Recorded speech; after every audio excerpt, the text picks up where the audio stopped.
마태복음 10장 1절부터 8절 말씀 제가 봉독해 드리겠습니다.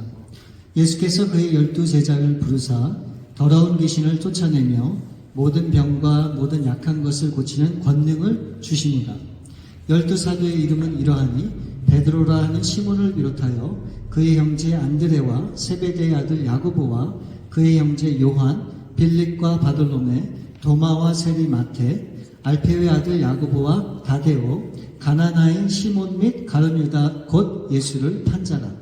예수께서 이 12를 내보내시며 명하여 이르시되 이방인의 길로도 가지 말고 사마리아인의 고을에도 들어가지 말고 오히려 이스라엘 집에 잃어버린 양에게로 가라. 가면서 전파하여 말하되 천국이 가까이 왔다 하고 병든 자를 고치며 죽은 자를 살리며 나병 환자를 깨끗하게 하며 귀신을 쫓아내되 너희가 거저 받았으니 거저 주어라. 세상을 회복하는 능력이라고 하는 제목으로 우리 함께 말씀을 나누겠습니다.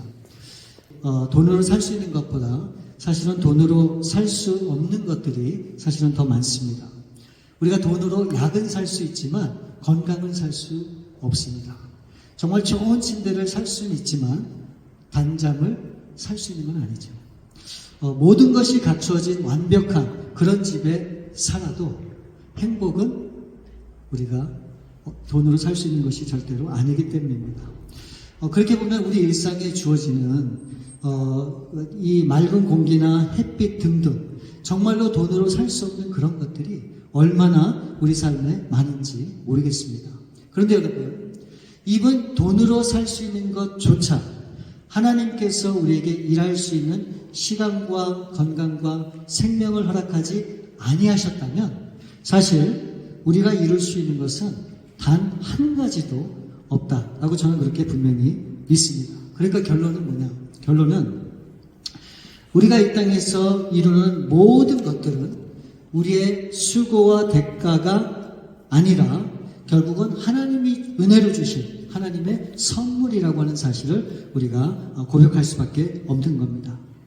그렇게 본다면 우리가 지난번에도 나누긴 나눴지만 우리가 이 땅에 살면서 땀을 흘리고 수고하고 노력한 그런 모든 결실은 그런 노력들은 어떤 아무런 의미가 없다는 그런 이야기일까?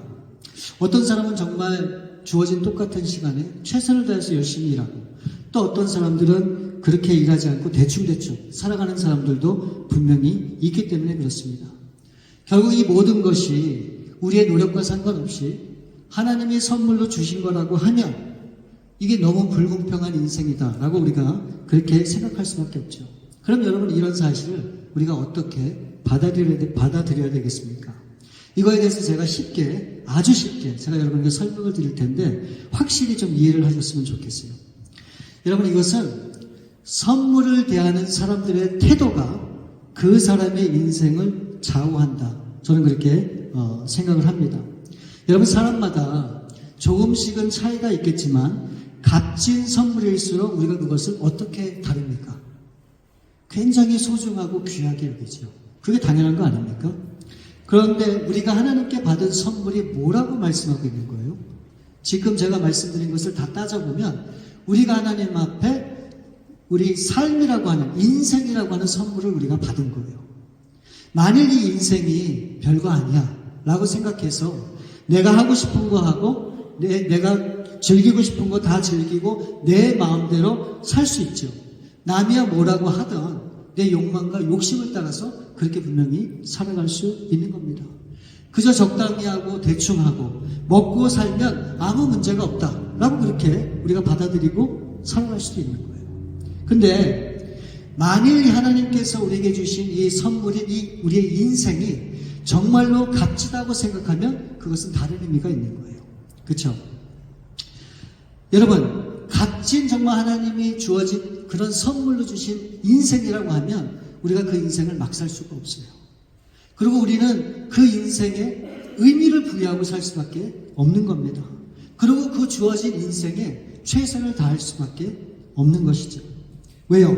하나님께서 주신 단 한 번 주어진 인생의 기회이기 때문에 그래요. 그리고 그 인생은 분명히 한정되어 있는 것이고 우리 인생이 다 끝나는 그 날에 반드시 하나님 앞에 우리 인생에 대한 어떻게 판단을 받을 거라고 하는 그런 사실, 결산한 날이 있다고 하는 것을 우리가 알기 때문에 그런 사람들은 우리에게 주어진 인생을 막 살 수가 없는 거예요. 요한복음 1장 3절 말씀에 보면 만물이 그로 말미암아 지은 바 되었으니 지은 것이 하나도 그가 없이 된 것이 없느니라. 여러분, 우리 인생뿐 아니라 이 세상을 만드신 창조주, 주인이 있다고 분명히 말씀하고 있어요. 그분이 누굽니까? 바로 그분이 하나님이세요.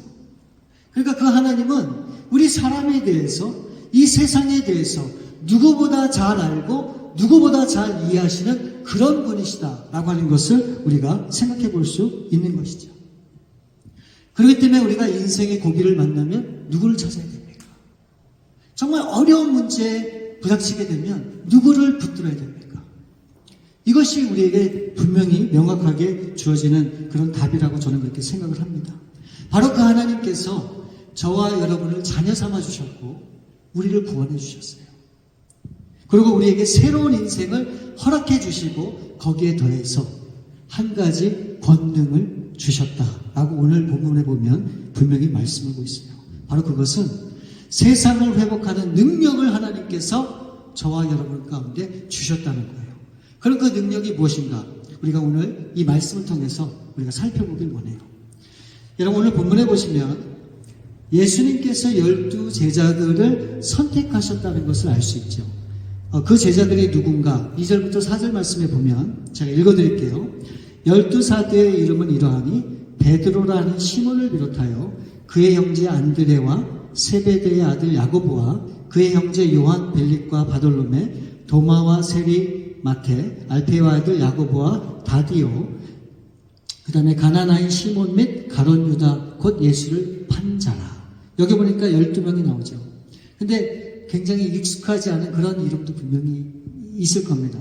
나중에 우리가 기회가 되면 이 제자들이 어떤 사람들이었는가에 대해서도 우리가 한번 나눌 수 있는 그런 시간을 한번 제가 갖도록 하겠습니다.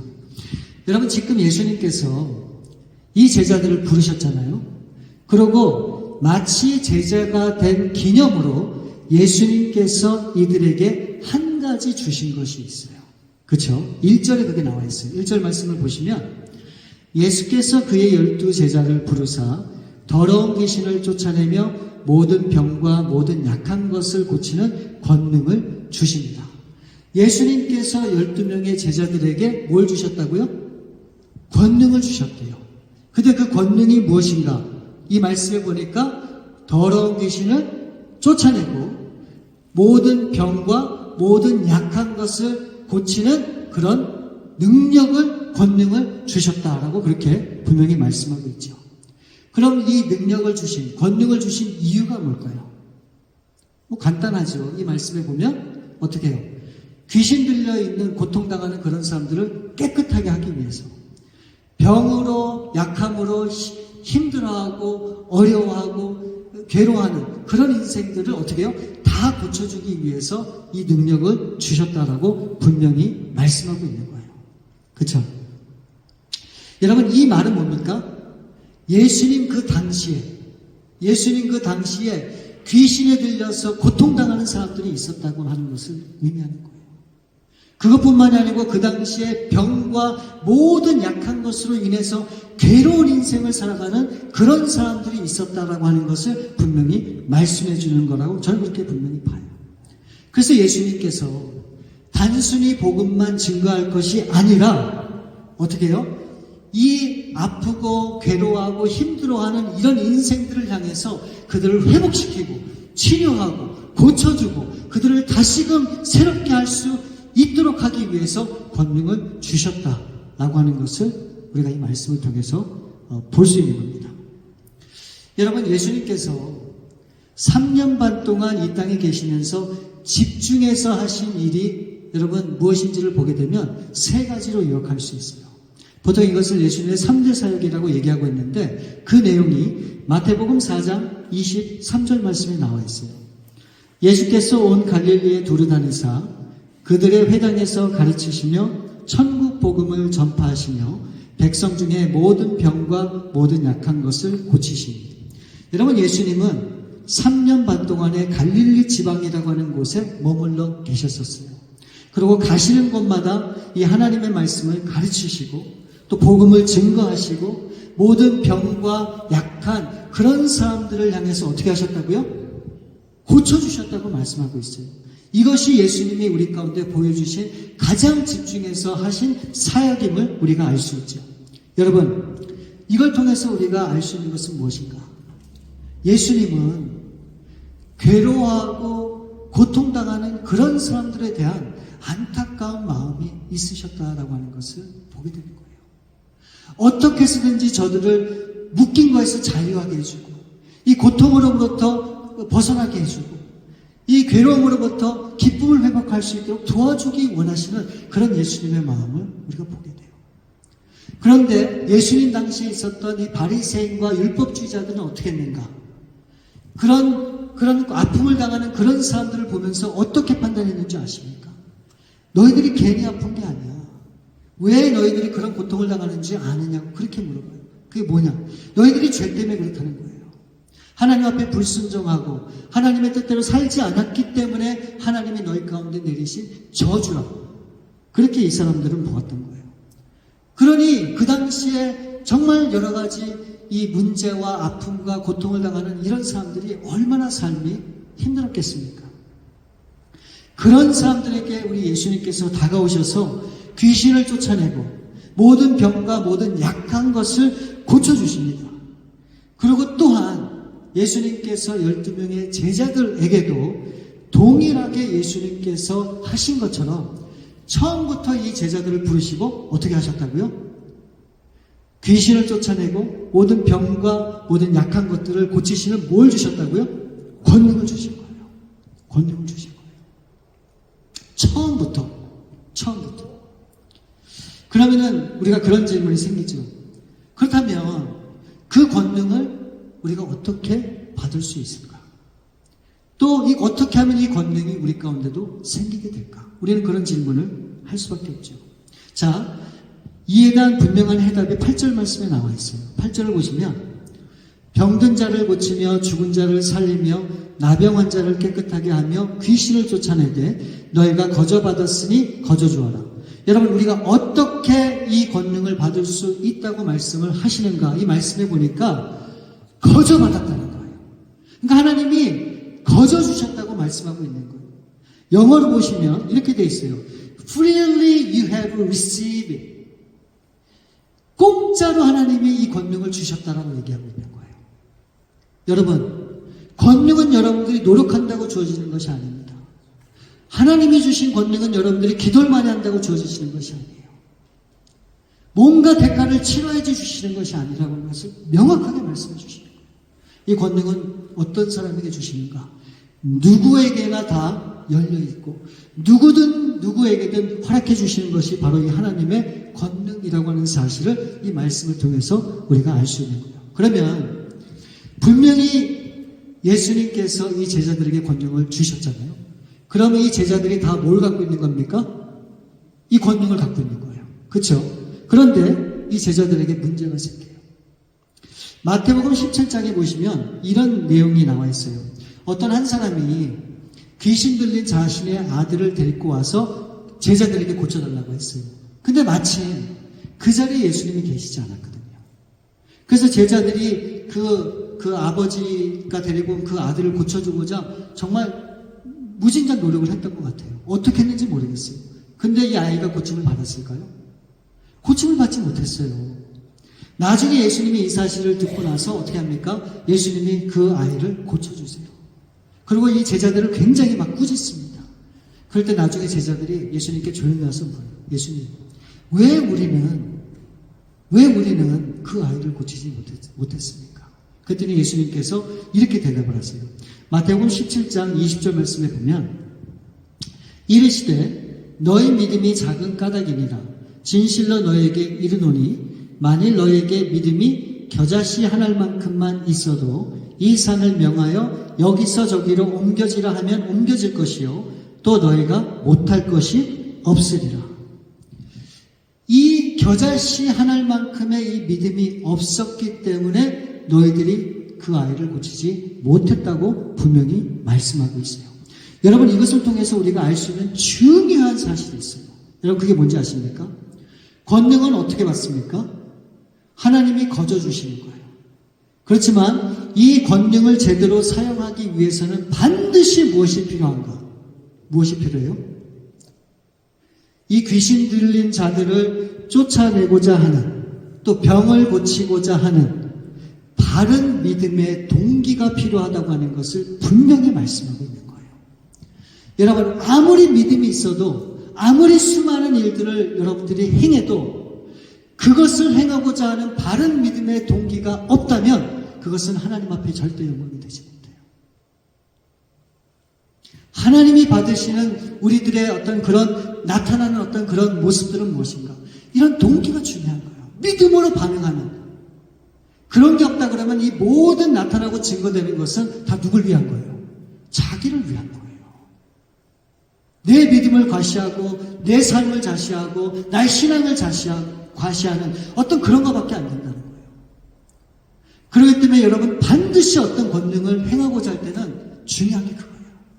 어떤 동기로, 어떤 바른 믿음으로 내가 이 일을 행하고자 했는가. 바로 이 동기가 중요하다고 하는 것을 오늘 분명히 우리에게 알려주신다. 저는 그렇게 분명히 생각을 합니다.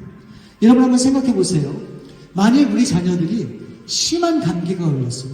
갖고 몸이 너무너무 아파요. 그럼 부모의 심정은 어떻습니까? 너무 안타깝죠. 너무 안타깝죠.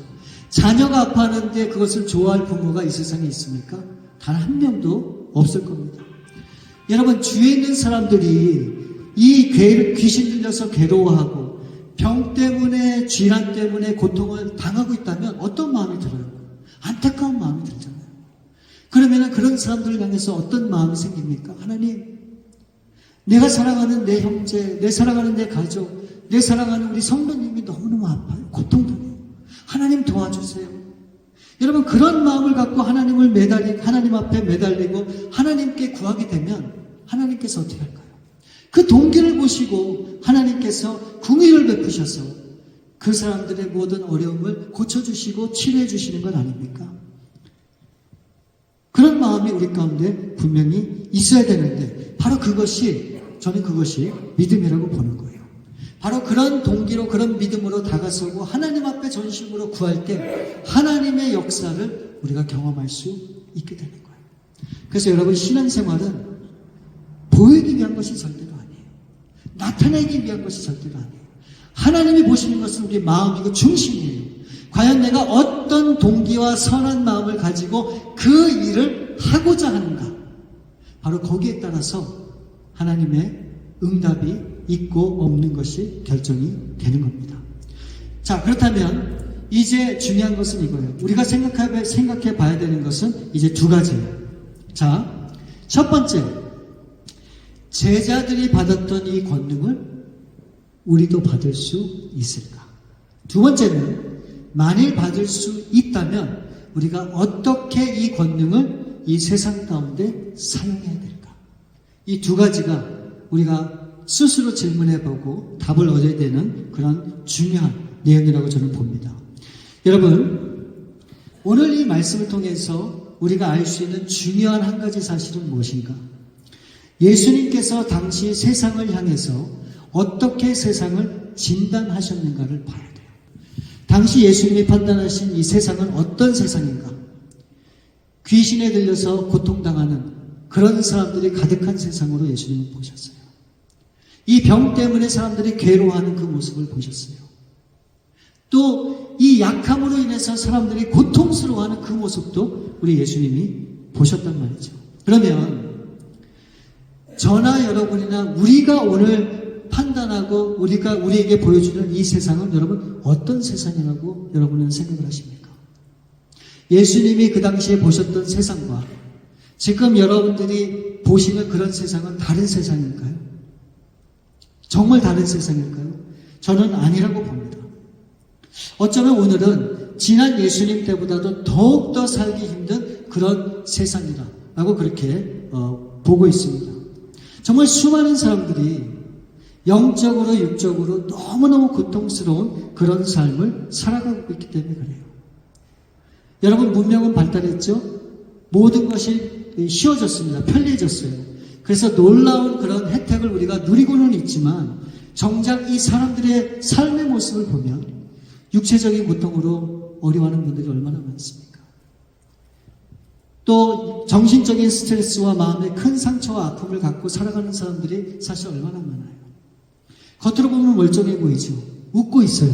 그저 그 내면을 보게 되면 굉장히 망가져 있고 참으로 굉장히 이루 말할 수 없는 그런 아픔으로 가득 찬 그런 모습들을 우리가 볼 때가 얼마나 많은지 몰라요. 영적으로 말할 것도 없습니다. 여러분, 그런 세상을 향해서, 그런 세상의 사람들을 향해서 우리 주님께서 저와 여러분을 부르신 거예요. 그리고 우리 모두를 향한 분명한 목적을 가지고 우리를 이 세상 가운데 파송하신 겁니다. 그래서 예수님께서 우리를 통해서 이 세상을 변화시키길 원하세요. 그래서 예수님께서 우리에게 뭘 주셨다고요? 권능을 주신 거예요. 예수님께서 제자들에게 주신 것처럼 우리에게도 이 권능을 주셨는데 이 권능을 마음껏 사용하라는 거예요. 마음껏. 자, 보세요. 예수님은 처음에 제자들을 부르시면서 어떻게 해요? 귀신 들린 자들을 자유케 하고 그 다음에 모든 병과 그 다음에 약한 것을 고치는 뭘 주셨다고 그랬죠? 권능을 주셨다고 했어요. 근데 예수님이 십자가에 돌아가시기 전 마지막 제자들을 대하시면서 또다시 비슷한 말씀을 해주셨어요.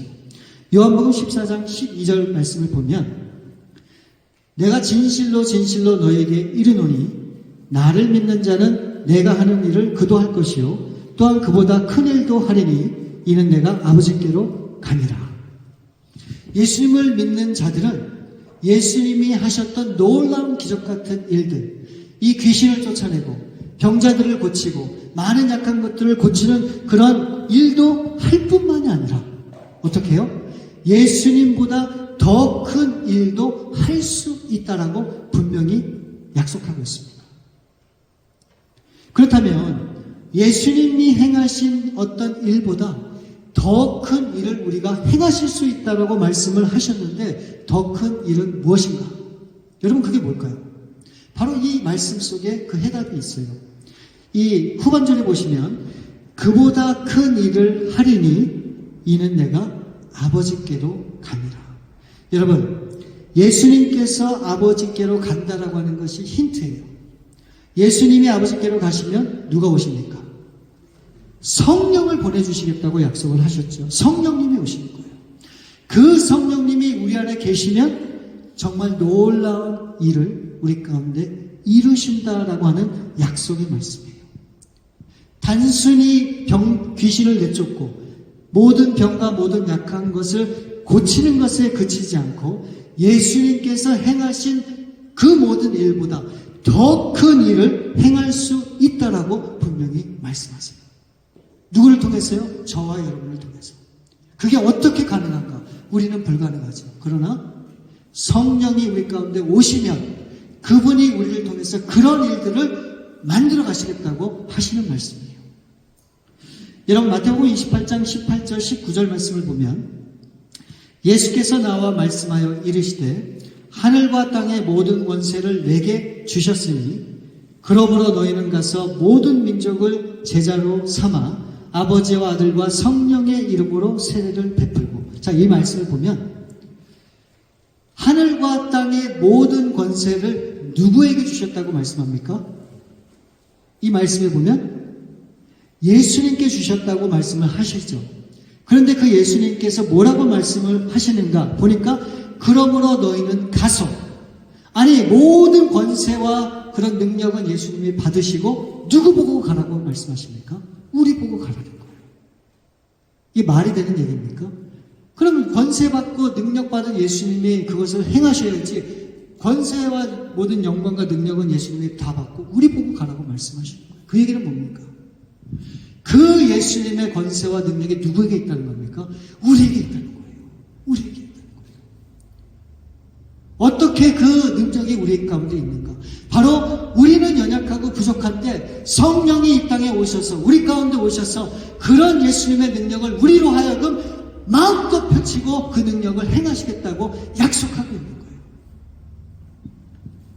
여러분 우리 자신을 한번 보세요. 하나님 앞에 쓰임 받을 수 있는 그런 그릇들입니까? 그런 자격이 있어요? 우리는 그런 사람들이 아니에요. 다 부족한 사람들이에요. 오늘 내가 믿음이 있어도 내일 넘어질 수밖에 없는 사람이 우리란 말이죠. 그럼 우리 같은 사람들이 어떻게 하나님의 능력을 가지고 우리가 나갈 수 있겠습니까? 근데 여러분 이거를 분명히 아실 수 있기를 바라요.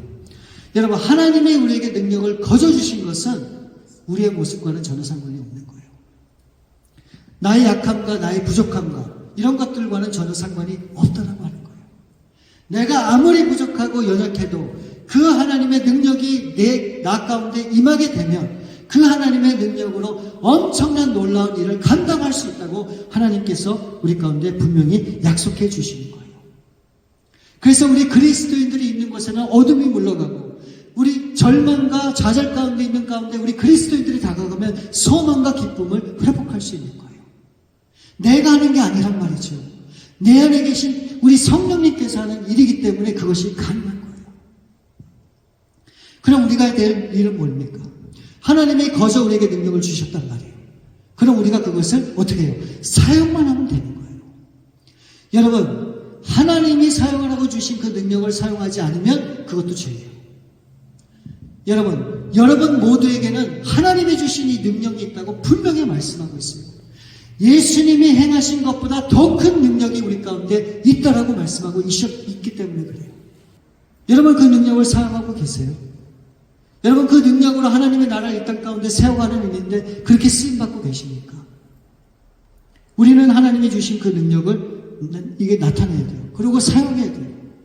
여러분 우리가 교회에서 신앙생활하면서 항상 부족하다고 생각하기 때문에 다른 사람의 기도를 필요로 해요. 특히 또 목사님이나 어떤 장로님이나 어떤 그런 리더십들에 의지하는 경우도 참 많아요. 그 틀린 얘기는 아니죠. 좋은 얘기입니다. 맞는 얘기예요. 하지만 여러분 저나 여러분이나 동일하게 하나님이 주신 것이 있어요. 그게 뭔지 아십니까? 하나님의 그 권능이에요. 능력이에요. 여러분도 얼마든지 기도함으로 아픈 사람들을 고칠 수 있어요. 문제가 있는 사람들을 향해서 소망을 심어줄 수 있어요. 좌절과 절망 가운데 있는 사람들은 얼마든지 여러분들의 그 하나님의 능력으로 일으킬 수 있단 말이에요. 그래서 우리 모든 사람들이 똑같이 하나님 앞에 부름받은 제사장이에요. 거룩한 하나님의 나라라고 분명히 말씀하고 있는 거예요. 여러분 한 사람 한 사람이 그렇게 중요한 사람이라는 거예요. 여러분 예수님은 12사람으로 이 세상을 뒤바꾸신 분이십니다. 여러분 오늘날 얼마나 많은 그리스도인들이 있습니까? 그럼에도 왜 이 세상이 변하지 않는가? 이유는 단 한 가지예요. 나는 아무것도 할 수 없는 나약한 사람이라고 하는 그 생각에 묶여있기 때문에 그래요. 여러분 절대 그러지 않아요. 여러분이 아픈 곳이 있으면 그곳에 손을 얹고 기도하세요. 하나님, 내가 주님의 능력으로 기도합니다. 하나님, 내 이 병을 고쳐주옵소서. 나의 아픔을 회복시켜 주옵소서. 여러분 가족 중에 어려움이 있으면 붙잡고 기도해 주세요. 우리 성도들 중에 어려운 분들이 있으면 그들 잡고 기도해 주세요. 저만 하는 게 아니에요. 여러분들이 할 수 있는 거예요. 그 능력을 주셨기 때문에요. 그것을 사용해야 돼요. 그래서 여러분 교회가 온 성도님들이 자신에게 주어진 그런 모든 삶의 터전에서 이 하나님의 능력을 마음껏 사용하고 펼쳐야 돼요. 그럴 때 하나님의 영광이 나타나고 하나님의 기적 같은 일들이 벌어지고 그래서 정말 하나님의 나와 함께 계시고 나를 사용하신다고 하는 그것이 느껴지는 그런 삶을 여러분들이 경험할 수 있어야 되는 겁니다. 바로 그런 능력이 여러분에게 있죠. 그래서 한 주간 여러분들이 그렇게 믿음으로 기도하세요. 믿음으로 선포하세요. 믿음으로 당당히 나가세요. 하나님, 주님께서 우리에게 권능을 주셨다고 말씀해 주셨는데 그 권능을, 그 약속을 믿고 하나님 앞에 기도합니다. 하나님, 고쳐주세요. 회복시켜주세요. 도와주세요. 내 마음 가운데 있는 모든 절망들 사라지게 해주세요. 다시금 소망을 가질 수 있게 도와주세요. 그렇게 믿음으로 반응하고 나가면 하나님이 여러분들을 정말 아름답게 사용하시고 하나님의 귀히 여러분들을 이끌어 주실 거라 저는 그렇게 분명히 믿습니다. 한 주간도 그런 믿음을 가지고 승리하시는 여러분들 될 수 있기를 우리 주님의 이름으로 축원을 드립니다. 우리 시간에 함께 기도하기 원합니다. 여러분 분명히 오늘 이 말씀을 통해서 예수님께서 보여주셨습니다. 제자들에게만 처음엔 주셨지만 이제 예수님께서 십자가에 달리시고 돌아가시기 전에 마지막으로 제자와 모든 믿는 사람들에게 주신 말씀이 바로 그거예요. 너희들은 내가 했던 것처럼 그 모든 것을 행할 뿐만이 아니라 더 큰 능력으로 하나님 앞에 쓰임받을 수 있을 것이다 라고 하는 것을 분명히 말씀을 주셨습니다. 여러분이 그 능력을 갖고 계세요. 이제는 그 능력을 사용해 보랍니다. 하나님, 이제 내가 하나님이 주신 이 능력을 가지고 나를 위한 그런 삶이 살지 않게 도와주시고, 이제는 죽어져가는 영혼들을 살리고 힘들어 고통하는 나의 주위에 있는 사랑하는 형제 자매들을 위해서 사용할 수 있도록 도와주옵소서. 그래서 나는 부족하지만 나를 통해 역사하기 원하시는 그 하나님의 능력으로 다시 한번 우리가 하나님 앞에 쓰임받을 수 있도록 도와주옵소서. 하나님, 그렇게 역사해 주옵소서. 우리 그렇게 간절한 마음으로 이 시간 기도하며 나가시겠습니다. 우리 아버지 하나님 감사합니다. 오늘 말씀을 통해서 우리를 너무너무 사랑하시오.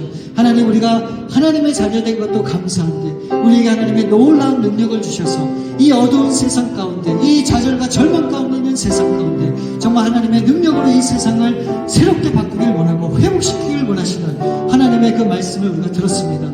하나님, 이제 나에게 주신 그 능력을 가지고 이제 담대히 선포하고 담대히 기도하며 이제 담대히 나가 이 세상을 변화시키길 원합니다. 하나님, 우리를 그렇게 사용해 주옵소서. 우리 배단의 교회, 우리 사랑하는 성도님들 그렇게 이끌어 주시옵소서. 그래서 주님이 오실 날이 멀지 않은 이때 정말 하나님의 이 말씀을 붙잡고 그렇게 믿음으로 살아내 하나님 앞에 영광 돌리는 저희들이 삶이 될 수 있도록 하나님 도와주옵소서. 하나님, 우리는 연약하지만 연약한 우리 모습만을 바라보지 않도록 도와주시고 우리에게 능력을 주셨던 하나님의 그 손길을 늘 붙잡고 오늘도 믿음으로 우리 하나님 앞에 간구하며 나가는 저희들 삶이 되도록 하나님 도와주옵소서.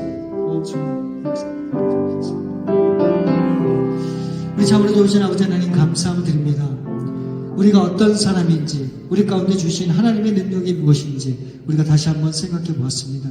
하나님, 우리는 늘 자신을 볼 때 부족하고 연약하고 나 같은 사람이 무엇을 할 수 있겠느냐고 늘 자책하는 그런 인생을 사는 사람임을 우리 주 앞에 고백하는데, 오늘 이 말씀을 통해서 다시 우리 그런 삶과는, 우리의 모습과는 상관없이 하나님이 우리에게 이미 권능을 주셨고 능력을 주셨기에 이제 그것을 마음껏 사용하여 정말 하나님이 기뻐하는 하나님의 영광을 위하여 살기를 원한다고 하는 그 말씀을 우리에게 주셨습니다. 하나님, 우리 사랑하는 배단의 교회 성도님들 이제부터는 그 하나님의 능력을 의지하여 믿음으로 반응할 수 있게 도와주시고 이 죽어져가는 세상, 정말 절망 가운데 있는 이 세상 가운데 정말 이 하나님의 능력으로 이 세상을 회복하는 놀라운 능력이 삶이 될 수 있도록 하나님 우리를 붙들어 주옵소서. 한 주간도 그런 삶으로 나아가 하나님 앞에 영광 돌리는 우리 주님의 귀한 백성들 될 수 있도록 하나님 함께해 주시옵소서. 모든 것을 주 앞에 감사함을 드렸고 우리 거룩하신 주 예수 그리스도 이름으로 기도드리옵나이다. 아멘.